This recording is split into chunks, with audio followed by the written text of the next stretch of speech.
Hi, Prime Minister McCartney, Alessia Pasifumi with the Canadian Press. A lot of the criticism of C5 seems to be focused on the hasty way that your government put the bill together.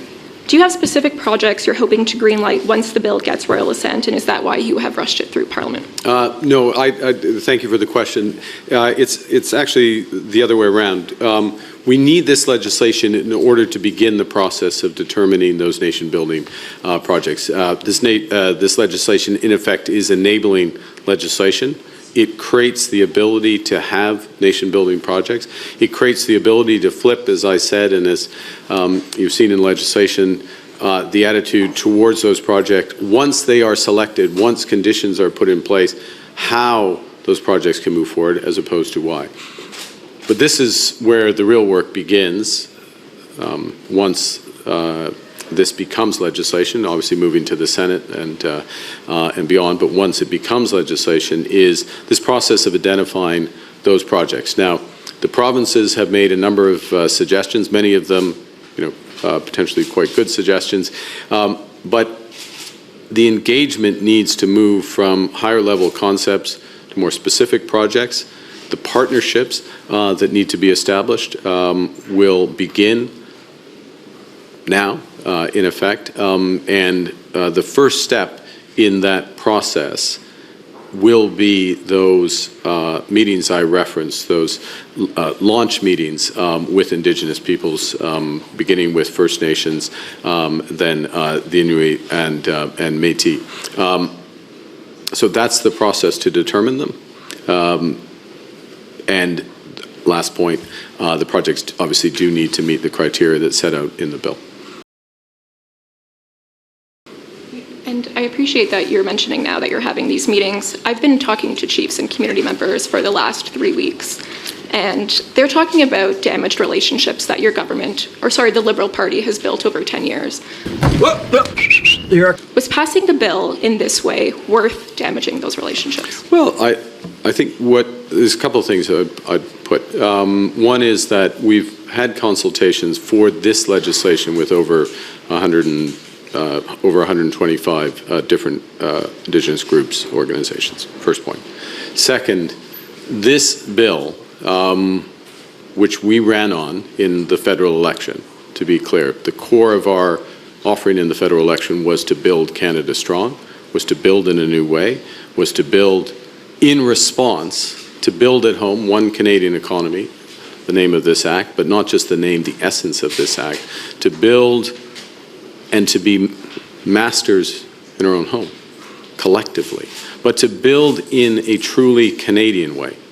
And a truly Canadian way is in full partnership with Indigenous peoples, which this creates the ability to do so, in fact creates the requirement to do so, and we were clear throughout this. It was one of the biggest differences between the way we approach infrastructure in these projects and other parties. What? Bro, what are you talking about, man? Virtually every other party in the federal election. And also in a way that respects and is consistent with our environmental commitments. Thank you. Question, Kissam? Stuart Benson with the Hill Times. Just sort of on the same vein, I've had a lot of maybe the same conversations as Alessia, and the thrust of this, a lot of the groups, First Nations, Indigenous organizations I've spoken to, they're not opposed to the bill. They understand what's in the bill.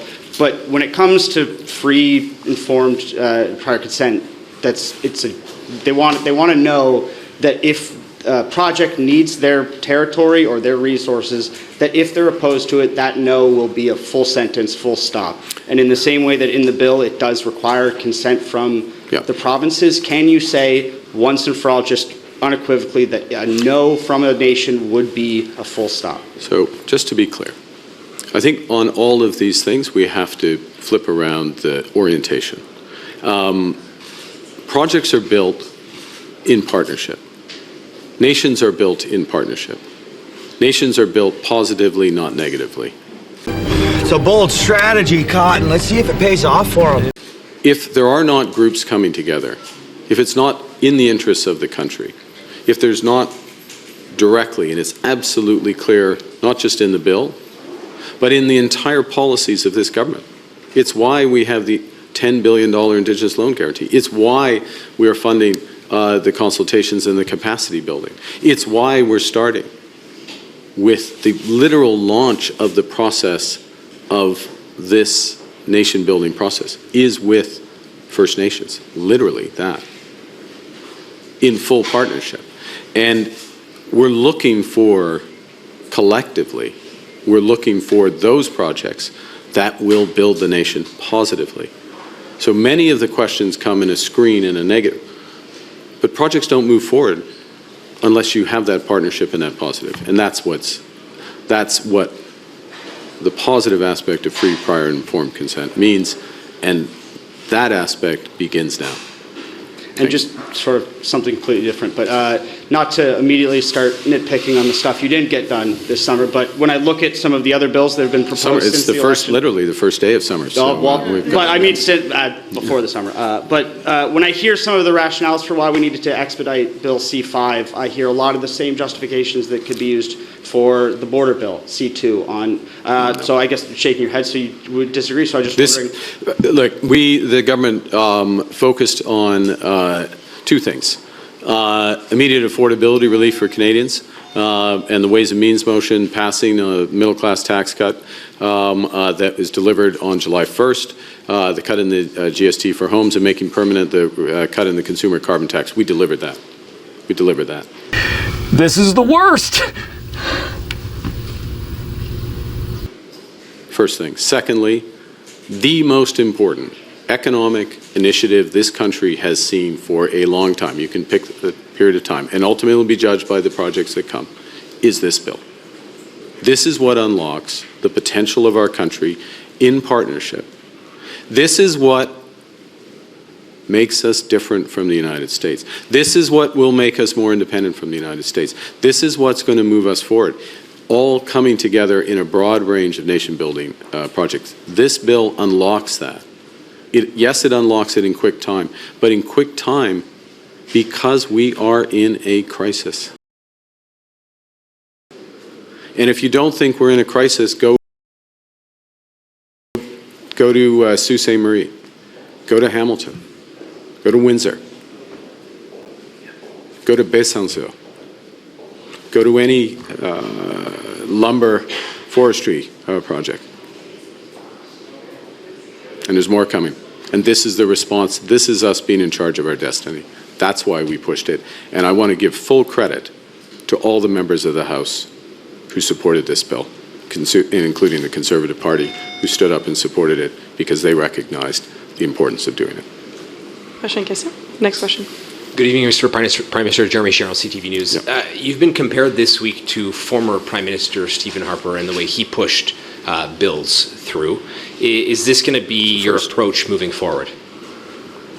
Look, this is a unique situation given the crisis.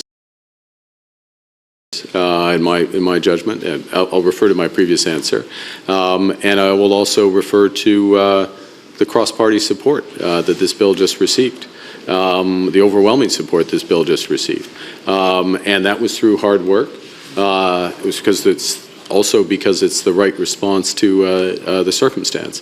The bill was improved by the parliamentary process. There were a number of amendments which were taken and moved forward.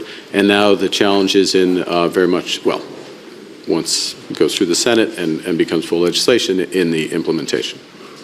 President Trump criticized Canada again today on defense spending, called Canada a low payer or just about the lowest. How will you approach that at the upcoming NATO summit where defense spending increase is expected to be on the table? Well, we're waiting. I would take note of the very strong endorsement by the Secretary General of NATO of our defense spending, of our defense investment plan, and being put in place. And I would humbly suggest that I think the Secretary General of NATO is probably more up to speed on the numbers than the President of the United States. That is without a doubt the dumbest thing I've ever heard. Next question. Hello, Prime Minister. Paul Dutch, Global News. You spoke during the election about the need to build at speeds we've never seen before. Yep. Today, you met with the premiers. How soon should Canadians expect for you to name projects of national significance? Well, it's that depends. It's it's the right question. You're absolutely right in the premise of the question. That's the need. But we're all responsible for that. When I say we're all responsible for that, obviously it's the federal government, the provinces, Indigenous rights holders, the proponents of these projects, labor, coming together, identifying where the criteria are met of this. And we will have, I can say this, reasonable degree of a high degree of confidence. We have more potential nation-building projects than the country can build at any one time. And so the challenge is or the opportunity / challenge is coming together around, coalescing around certain ones so that they can move forward, and those will be jointly determined. There's been fierce backlash from Indigenous communities, academics, even some of your own MPs about the bill's ability for Cabinet to override laws passed by Parliament. And you said earlier that we're in a crisis. So do you intend to use similar clauses for future legislation?